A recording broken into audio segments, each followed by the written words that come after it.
Road ప్రమాదాలను నివారించడంలో భాగంగా గౌరవనీయులు ప్రకాశం జిల్లా SP AR Damodar sir IPS ఆదేశాల మేర ఈ రోడ్డు యాక్సిడెంట్లు నివారించడంలో ప్రతిరోజు కూడా ఉదయము సాయంత్రం పూట డ్రైవ్ చేయడం జరుగుతుంది. ఈ ఆటోలు వాళ్ళకు వచ్చే ఛార్జెస్ ఎక్కువ వస్తాయని చెప్పేసి ఎక్కువ మందిని ఎక్కించుకుంటే ఎక్కువ మంది డబ్బులు ఎక్కువ వస్తాయని చెప్పే ఉద్దేశంతో 7 సీటర్స్ 8 సీటర్స్ ఎక్కించాల్సిన ప్రయాణికుల్ని దాదాపు 25-35 మంది దాకా ఎక్కించుకొని వెళ్తున్నారు.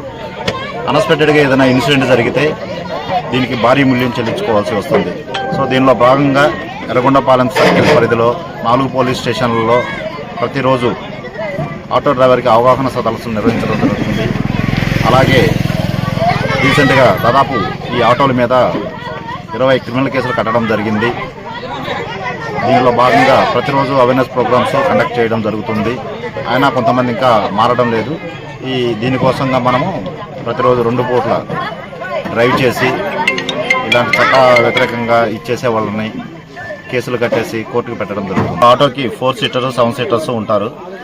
4 మెంబర్స్ ఆర్ 7 సీటర్ అయితే 7 మంది కూర్చొని వెళ్ళవలసి ఉంటుంది.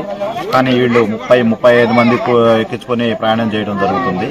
రీసెంట్గా మేము కూడా దీనిలో భాగంగా ఆటో బ్యాక్ సైడ్ సీట్స్ డోర్స్ని తాళ్లతో కట్టేయడం, లేదనంటే హుక్కులు తగిలిచ్చేసి ఐరన్ హుక్కులు తగిలిచ్చేసి ఆ సీట్ల మీద కూడా కూర్చోబెడుతుంటాం.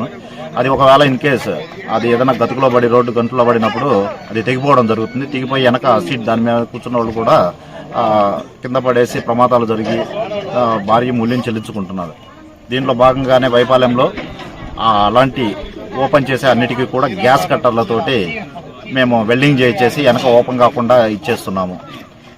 దయచేసి ఆటో ప్రయాణికులకి ఆటో డ్రైవర్లకి మేము చెప్పే విజ్ఞప్తిగా ఇంకా ఎవరైనా ఉన్నట్లయితే ఖచ్చితంగా వాళ్ళు అది క్లోజ్ చేయాల్సిందిగా కోరుతున్నాము. అలా క్లోజ్ చేయకుండా మేము ఇలా చేస్తుంటే ఆటోల మీద ఎటువంటి పరిస్థితుల్లో క్రిమినల్ కేసులు కట్టి కోర్టు ముందు ప్రొడ్యూస్ చేయడం జరుగుతుంది. దయచేసి ఆటో ప్రయాణికులకు కూడా విజ్ఞప్తి చేయడమేమనగా దయచేసి ఆర్టీసీ బస్సుల్లో ప్రయాణించండి, సురక్షితంగా మీ గమ్యానికి చేరమని చెప్పేసి ఎర్రగొండపాలెం సర్కిల్ తరఫున మేము కోరడం జరుగుతుంది.